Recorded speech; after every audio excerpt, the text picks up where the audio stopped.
The salt wind drifted through the cracked window pane, carrying the scent of the tide and old pine. I sat in my favorite chair, the one with the faded blue cushion, my hands folded in my lap, as if I were bracing for some invisible impact. Outside, the sea moved in its endless rhythm, and though I could not hear it, I felt its pull in the floorboards and the brittle glass of the panes. 5 years had passed since the last trace of sound faded from my world, swallowed by a darkness I could never describe to anyone who hadn't known it themselves.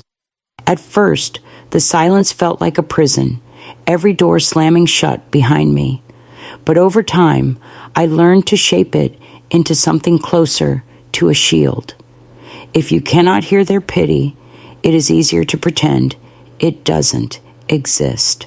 I had grown used to the way Oliver's voice looked when he visited the tight line of his mouth.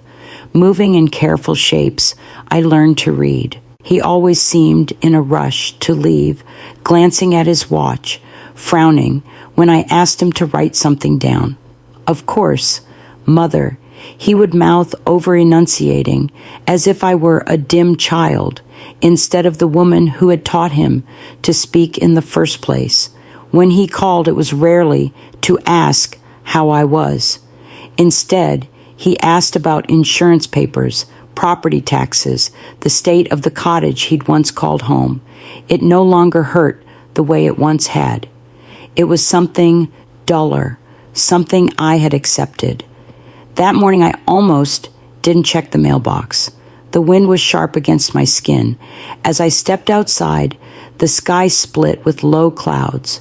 The envelope was cream-colored, embossed with a seal I didn't recognize at first.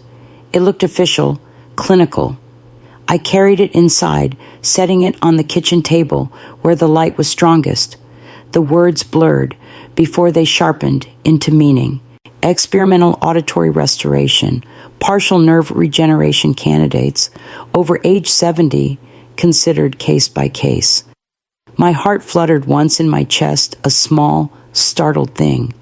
I pressed my palm flat against the letter and felt a warmth I hadn't known in years.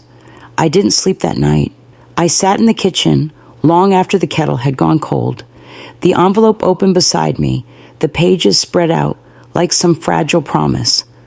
My eyes traced the words over and over: preliminary evaluation, high success rate, confidentiality respected. It felt impossible that the world could offer me something so extravagant after all these years in the quiet. By morning, I had convinced myself it was foolish to hope. Still, I dialed the clinic's number, pressing the receiver to my cheek out of old habit. The young woman's voice came through the line clear and bright, though I couldn't hear it. I told her about my deafness about the letter, and she replied by email moments later, confirming a consultation for the following Tuesday.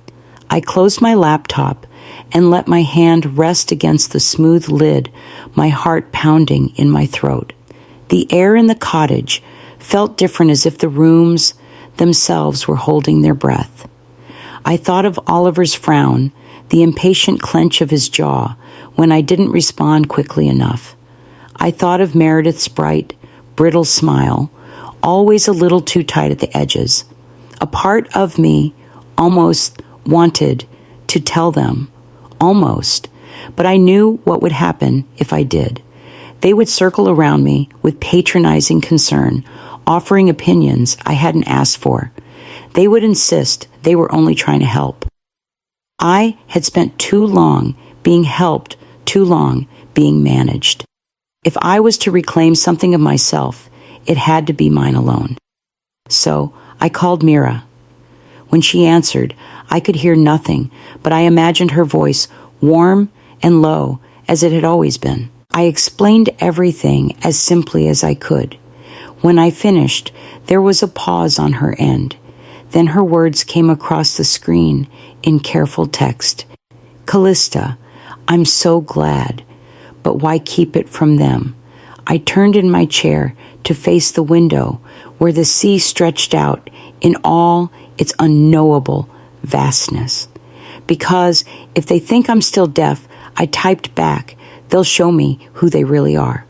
I closed my eyes and let the silence settle around me like a cloak as I began to pack for Boston. The clinic in Boston was a glass and steel building that glimmered against the March sky. Mira came with me, her arm linked through mine as we stepped inside.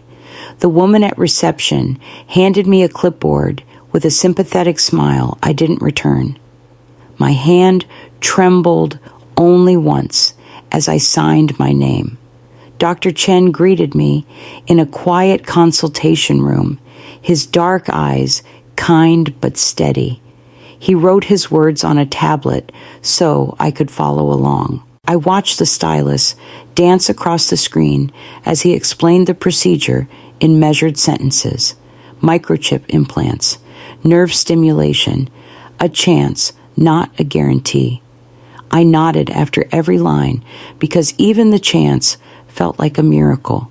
When he finished, he lifted his gaze to mine, searching my face for any flicker of doubt. I held his eyes until he nodded back as if we had agreed on something unspoken. They wheeled me into pre-op an hour later. The lights overhead were blindingly white, the ceiling smooth and endless.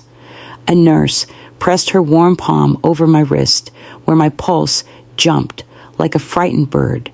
Mira leaned over the rails of the gurney, her mouth forming words I didn't need to hear to understand I'm here.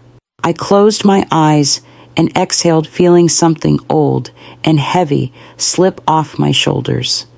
When I woke, it was late afternoon. Sunlight poured through the blinds in thin golden stripes.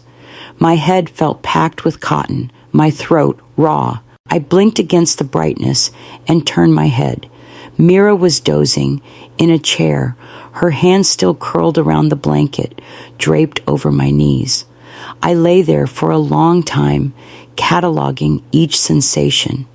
My ears ached in a dull, curious way, as if the world were pressing against them, waiting to be let in.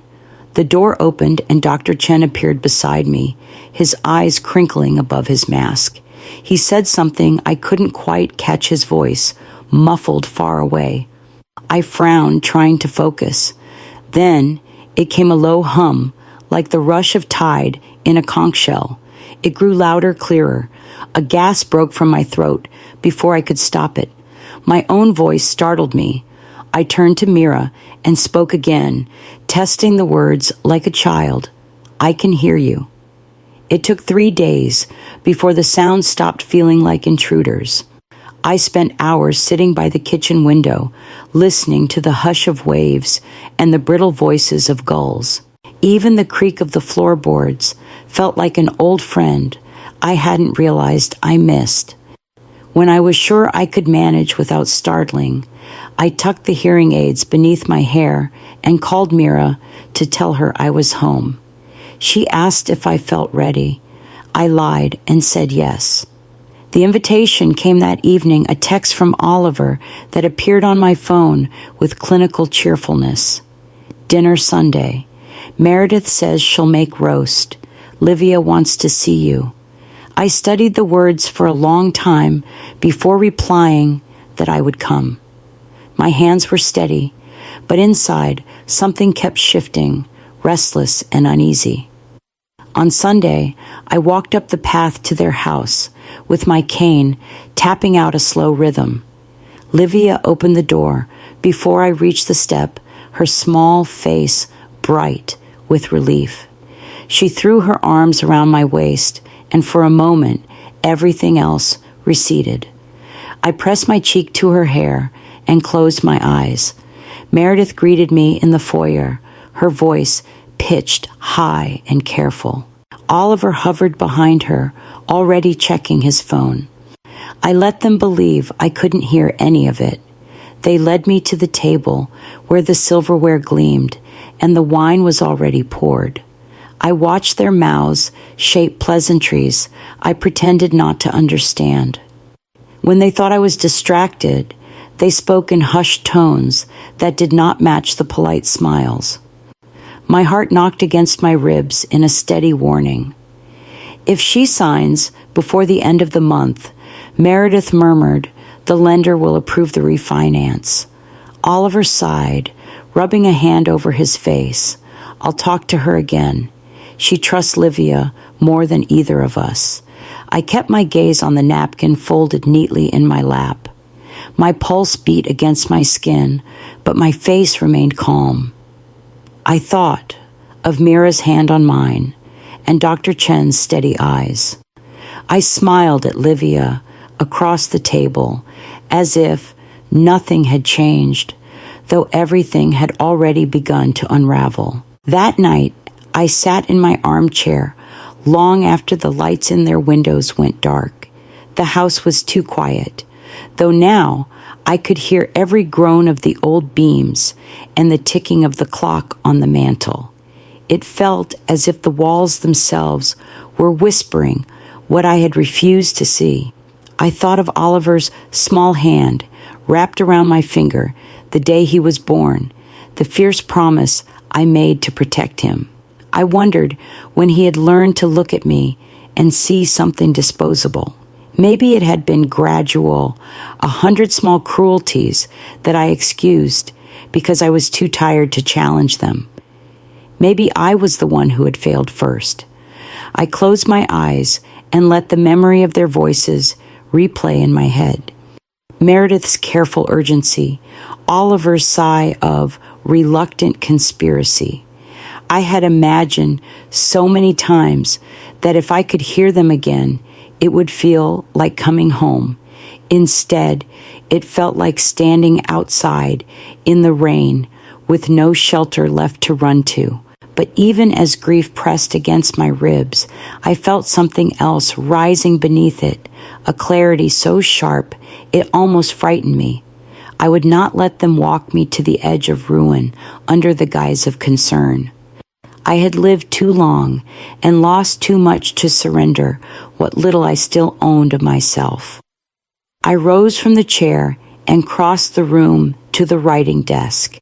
My hands were steady as I opened the drawer and took out the old leather address book. Lowell Faraday's number was written in my late husband's handwriting, a looping scrawl that made my chest ache. I dialed slowly, waiting for the call to connect. When Lowell's voice finally came through low and familiar, I felt a loosening in my chest. I told him everything from the surgery to the dinner, my voice quiet but sure. When I hung up, I felt the house exhale around me, as if it too had been waiting for me to stop pretending. I reached to switch off the lamp, already thinking of the days ahead and what I needed to do before the end of the month. Lowell came the next afternoon, his coat damp from the rain that had started at dawn. He stood in my kitchen with his glasses slipping down his nose as he read through the documents I laid out on the table. I watched his eyes move over every line, the little crease deepening between his brows. When he finally looked up, his mouth was a grim line.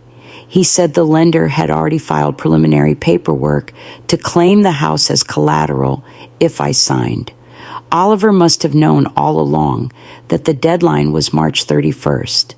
He was counting on me to be too distracted or too trusting to notice the dates buried in the fine print. I felt no surprise, only a hollow relief that I hadn't been mistaken about what I'd heard. There was something almost comforting in knowing the truth, however ugly it might be. Lowell pressed a sheaf of papers toward me, revocations of power of attorney freezes on the accounts Oliver had access to, and a draft of a new trust that would protect the house. His voice was careful as he asked if I wanted him to inform Oliver. I shook my head. Not yet. I wanted to see what they would do when they believed I was still deaf. I needed to be certain how far they would go. After he left, I sat by the window, the rain blurring the edge of the world outside. The sound of it on the glass was softer than I remembered, but it filled the room all the same. I closed my eyes and let it steady me. That evening, I took the small recording device from the drawer where I had hidden it.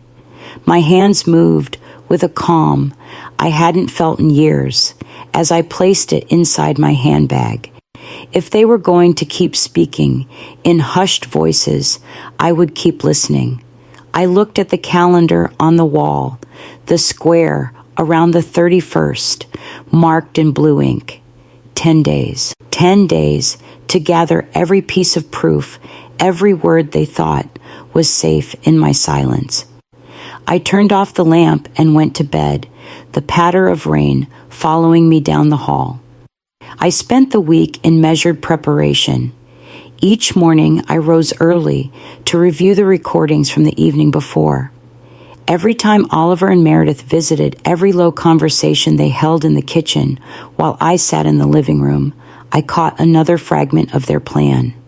It was all there laid bare in my quiet archive. But none of it hurt as much as the afternoon Livia came alone.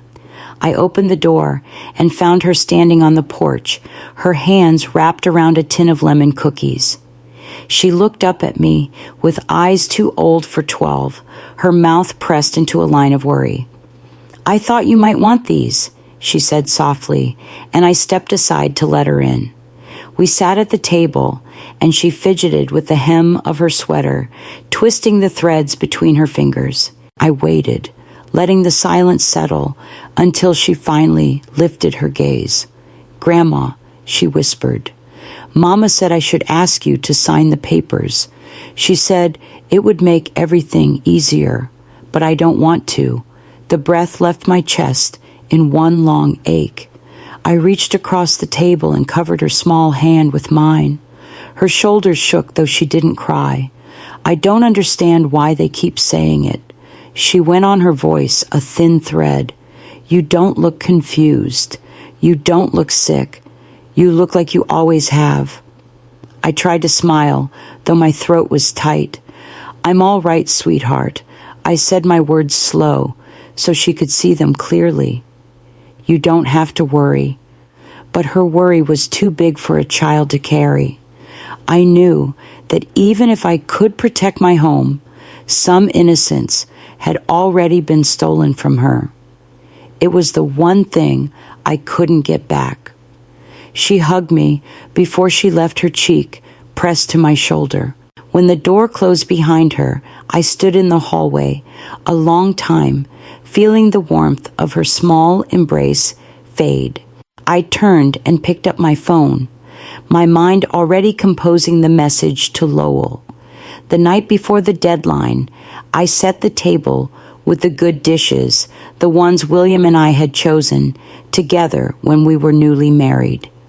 The silver gleamed in the lamplight, each place setting precise. I wanted it to look beautiful, as if the evening were any ordinary family dinner. Oliver arrived first, his expression practiced into pleasantness. Meredith followed, carrying her leather portfolio like a talisman. They both kissed my cheek with the same gentle condescension I had learned to expect. I watched them shed their coats and settle into the familiar choreography of small talk and rehearsed concern. Livia came last, her hand tucked in Meredith's. She glanced up at me with a question in her eyes, and I managed a small nod. She slipped away to the sofa, while the adults took their seats. Meredith waited until the first course was cleared, before she cleared her throat delicately. "Mother," she began, leaning forward, "we wanted to go over the paperwork again. I know it's a lot, but we've tried to make it as simple as possible." I folded my hands in my lap and kept my gaze steady. Oliver reached for the folder and slid it across the table. "This will protect you," he said, his voice measured. "It's just a transfer of title. Nothing will really change." I watched his mouth shape the lie, the same one he'd told so many times. My heart didn't race the way I'd feared it might. Instead, a calm settled over me, so complete it almost felt like grace. I reached up and unhooked the hearing aids hidden beneath my hair. Slowly, deliberately, I set them on the table where they caught the light. Oliver's words faltered.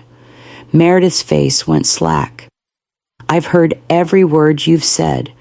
I said, my voice low but clear. "Every plan, every lie." The silence that followed was so profound it seemed to swallow the room whole. Meredith's hand closed around the folder as if she could will it to disappear. Oliver swallowed hard, his jaw working before he could find anything to say. I rose from my chair and walked around the table, my steps unhurried as I lifted the folder from beneath Meredith's fingers. I held the folder in my hands for a moment, feeling the weight of it before setting it carefully on the sideboard. No one moved. The hush was brittle as old glass. Oliver looked down at his clasped hands, and Meredith stared past me, her face carefully blank. "I know you were counting on me to be too deaf to notice," I said evenly. "Too old to ask questions. But I wasn't. I am not." Meredith's mouth opened, but no words came. I turned to the sideboard and lifted the thick envelope Lowell had prepared. I laid it on the table in front of them, letting my fingers rest on it, a moment before sliding it closer. "These are the revocation papers," I went on. "You no longer have power of attorney over my accounts. The property title is secured in a trust you can't access. All the automatic transfers have been canceled." Oliver's eyes lifted to mine. He looked smaller than I remembered. "Mother," he began, voice low, "you're making this into something it isn't. We only wanted to help. You wanted to help yourselves," I corrected gently. "At my expense." Meredith's composure slipped first. "You don't understand," she hissed. "If you don't sign, the lender will call the note. We'll lose everything." "I know," I said. "I listened to you plan for weeks. You were quite thorough." I turned to look at Livia, who was sitting very still on the sofa, her eyes wide. "You should know," I said softly, "this is not your fault." Her chin trembled, and she nodded once, pressing her lips together. Meredith's chair scraped back as she stood. "How could you do this to your own son?" I met her gaze without flinching. "I'm not the one who did this," I said. "I am simply refusing to pretend anymore." Oliver's shoulders sagged, and he scrubbed a hand over his face. I could see the exact moment he understood there was no argument left to make. I took a steady breath and turned away from them both, moving to where Livia sat curled against the arm of the couch. I sat beside Livia and rested my hand gently on her back. She leaned into me without a word, her small body warm against my side. For a moment, the hush in the room felt almost peaceful.